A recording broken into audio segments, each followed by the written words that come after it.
Friends अब हम आ चुके हैं क्वेश्चन नंबर 6 पे। तो चलिए अब हम करते हैं क्वेश्चन नंबर 6। देखो कह रहा है explain why 7 into 11 into 13 plus 13 and 7 into 6 into 5 into 4 into 3 into 2 into 1 plus 5 are composite numbers. हमें व्याख्या करना है कि व्याख्या कीजिए कि ये नंबर्स और ये भाज्य संख्या क्यों है, क्यों कंपोजिट नंबर्स है, ये हमें रीजन देना है। तो चलिए अब हम करते हैं। सबसे फर्स्ट हमारे पास ये जो फर्स्ट जो नंबर्स ये हमारे पास दिए हैं ये हम उतार लेते हैं, इसको लेट कर लेते हैं। क्या लेट ए 7 इंटू 11 इंटू 13 प्लस 13 ये हमारे पास आ गई है। तो चलो और नेक्स्ट हमारे पास जो है इसको बी मान लेते हैं। क्या है 7 into 6 into 5 into 4 into 3 into 2 into 1 plus 5।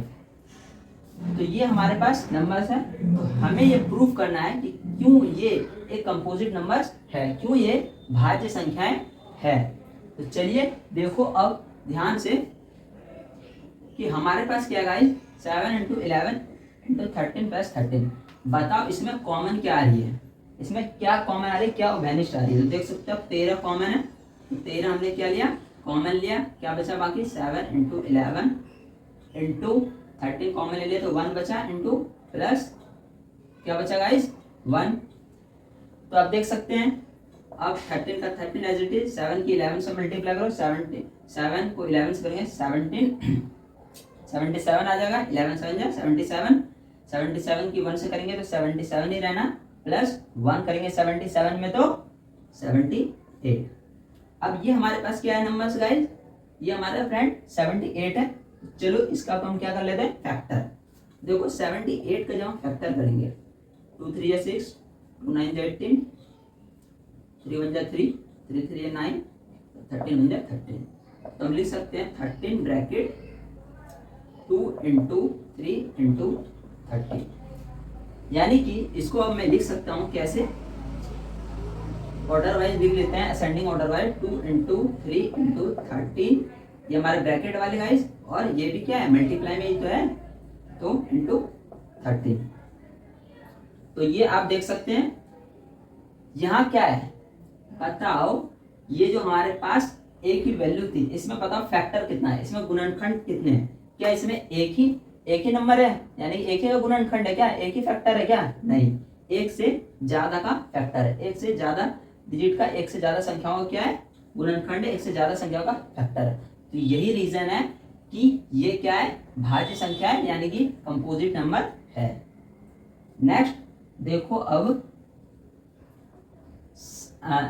इसमें देखो आप, इसमें आपको कॉमन फाइंड करना है। क्या कॉमन दिख रहा है आपको, मेनली गाइस 5 कॉमन है। क्या है 5 है, तो 5 को बाहर लिया, बचा हमारे पास 7 इंटू 6 इंटू 4 इंटू,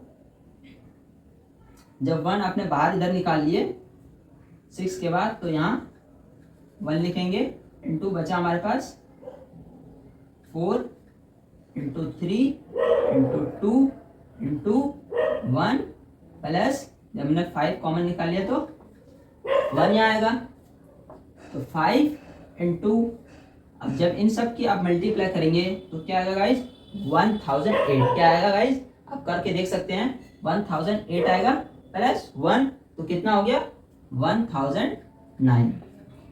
तो यहाँ भी आप देख सकते हैं, मैं लिख सकता हूँ 5 इंटू 1009। यहाँ भी आप क्या देख सकते हैं एक से ज्यादा फैक्टर्स है, यानी कि एक से ज्यादा फैक्टर्स है।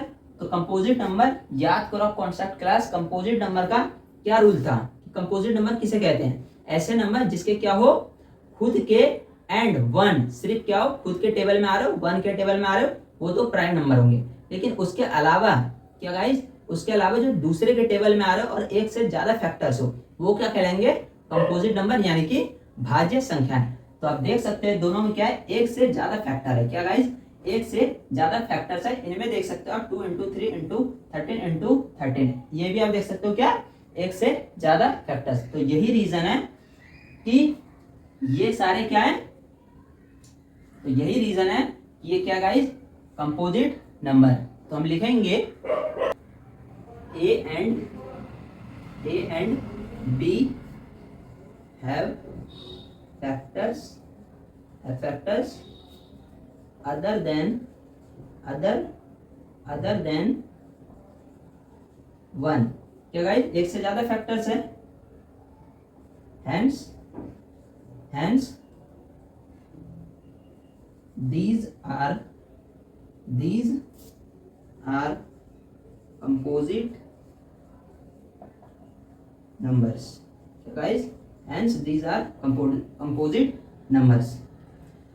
आप देख सकते हैं क्या कि ए एंड बी, ए और बी की जो वैल्यू है हैव फैक्टर्स अदर देन 1, यानी कि एक से ज्यादा है कि नहीं पता फैक्टर।